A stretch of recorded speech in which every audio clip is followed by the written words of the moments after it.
3 U.S. citizen children have been deported with their mothers. Now, this is according to the Washington Post. The family's lawyer says one of them is a 4-year-old with stage 4 cancer, deported without medication or ability to contact doctors. The family's lawyers are also saying their clients were denied communication with family and legal representatives before being deported. And it's raising concerns about the issue of due process, that it's being violated. So let me ask you, is everyone on U.S. soil, citizens and non-citizens, entitled to due process?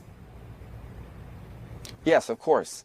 But let me tell you, it looks in immigration standing, the laws are very specific. If you're in this country unlawfully, you have no right to be here and you must be removed. That's what the law says. Somehow over the last 20 years, we've completely lost this notion that somehow or completely adopted this idea that, yes, we have immigration laws, but once you come into our country illegally, it triggers all kinds of rights that can keep you here indefinitely. That's why we were being flooded at the border.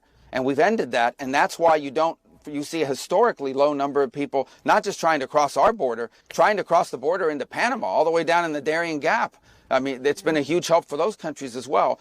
On the headline, that's a misleading headline. Okay, 3 U.S. citizens, ages 4, 7, and 2, were not deported. Their mothers, who are legally in this country, were deported. The children went with their mothers. If those children are U.S. citizens, they can come back into the United States if there's their father or someone here who wants to assume them. But ultimately, who was deported was their mothers who were here illegally. The children just went with their mothers.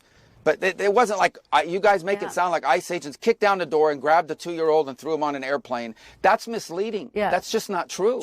Is there a way to carry out mass deportation without separating families? Of course there is. Families can be deported together. Hell yes. If someone's in this country unlawfully, illegally, that person gets deported. If that person is with a 2-year-old child or has a 2-year-old child and says, I want to take my child with me, well, then you have 2 choices. You can say, yes, of course you can take your child, whether they're a citizen or not, because it's your child. Or you can say, yes, you can go, but your child must stay behind. And then your headlines would read, U.S. holding hostage 2-year-old, 4-year-old, 7-year-old while mother deported. Bingo. So the parents make that choice. I imagine those 3 U.S. citizen children have fathers here in the United States. They can stay with their father. That's up to their family to decide where the children go. Children go with their parents. Parents decide where their children go. Right. The U.S. deported their mothers who were illegally in America.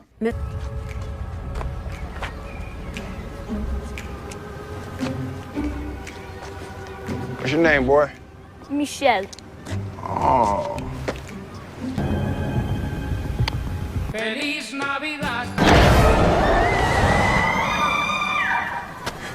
How about you, Thickness? Goggles? What do you say to people who think that those comments are offensive? Be offended.